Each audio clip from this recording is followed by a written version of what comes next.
Olá, amados irmãos e irmãs. Eu me chamo Mariana, fiz o 35º Renascer com Maria. Estamos juntos para a partilha do nosso evangelho, que se encontra lá no livro de Mateus, no capítulo 16, do versículo 13 ao 23. Pelo sinal da Santa Cruz, livrai-nos, Deus, nosso Senhor, dos nossos inimigos, em nome do Pai, do Filho e do Espírito Santo. Amém. Inicia a palavra assim: chegando ao território da Cesareia de Felipe, Jesus perguntou a seus discípulos: no dizer do povo, quem é o Filho do Homem? Responderam: uns dizem que é João Batista, outros Elias, outros Jeremias ou um dos profetas. Disse-lhe Jesus: e vós, quem dizeis que eu sou? Simão Pedro respondeu: tu és Cristo, filho de Deus vivo. Jesus então lhe disse: feliz és, Simão, filho de Jonas, porque não foi a carne nem o sangue que te revelou isto, mas meu Pai que estás no céu. E eu te declaro: tu és Pedro, e sobre esta pedra edificarei a minha igreja. As portas do inferno não prevalecerão contra ela. Eu te darei as chaves do reino dos céus. Tudo que ligares na terra será ligado nos céus. Tudo que desligares na terra será desligado nos céus. Depois ordenou aos seus discípulos que não dissessem a ninguém que ele era o Cristo. Desde então, Jesus começou a manifestar a seus discípulos que precisava ir a Jerusalém e sofrer muito da parte dos anciãos, dos príncipes, dos sacerdotes e dos escribas. Seria morto e ressuscitaria ao terceiro dia. Pedro então começou a interpelá-lo e protestar nestes termos: que Deus não permita isso, Senhor. Isso não te acontecerá. Mas Jesus, voltando-se para ele, disse-lhe: afasta-te, Satanás, tu és para mim um escândalo. Teus pensamentos não são de Deus, mas dos homens. Palavra da salvação. Glória a vós, Senhor. Meus irmãos, minhas irmãs, esse evangelho hoje é o dia do sacerdote, né? Então essa palavra, ela traz justamente luz a isso, né? As pessoas, Jesus quer saber quem ele é, né? O filho do homem, né? No dizer quem é o filho do homem. Quem é o filho do homem? Jesus é aquele que instrui, aquele que orienta, que está sempre à margem de todas as nossas necessidades. E aqui a gente vai ver justamente a posição de Pedro entre o divino e o humano. Divino, quando ele revela, justamente por ter a graça de estar superabundando na graça e na presença do Espírito Santo, que Jesus é o Filho, né? E vós, Simão Pedro, tu és o Cristo, o Filho de Deus vivo. Então, nessa hora, o Senhor revela que sabe que quem revelou aquilo para ele é o Pai do céu, é o Espírito Santo. Então, ele entende esse chamado de Deus. Então, em seguida, o que acontece? Ele recebe a profecia e é de edificar o reino dos céus. Tu és Pedro, aí aqui, ó. Tu és Pedro, e sobre esta pedra edificarei a minha igreja. As portas do inferno não prevalecerão como ela.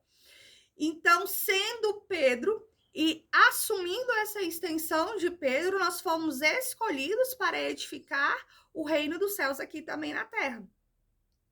Por outro lado, Pedro também se deixou levar pelo lado humano. Vem mostrar os dois parâmetros.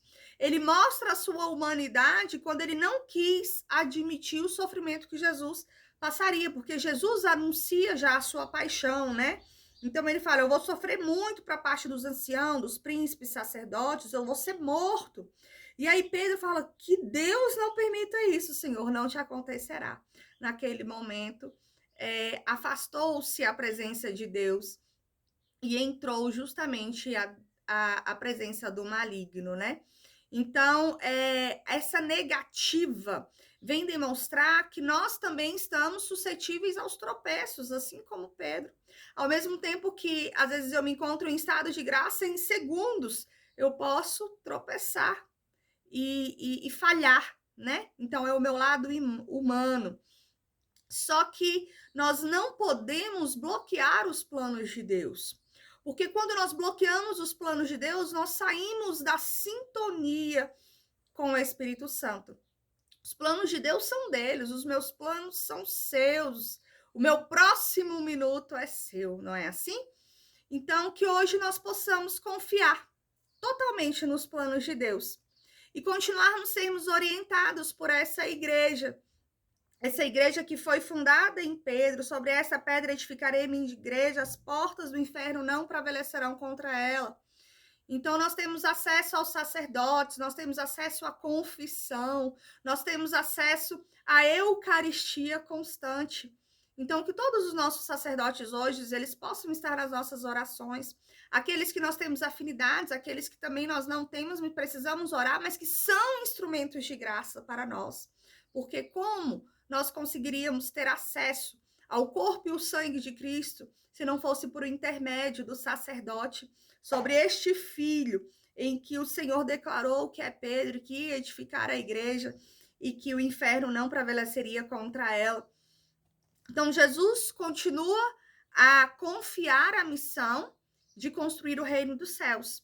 E ele conta comigo e com você. Sejamos o Pedro, mas sem essa pedra de tropeço.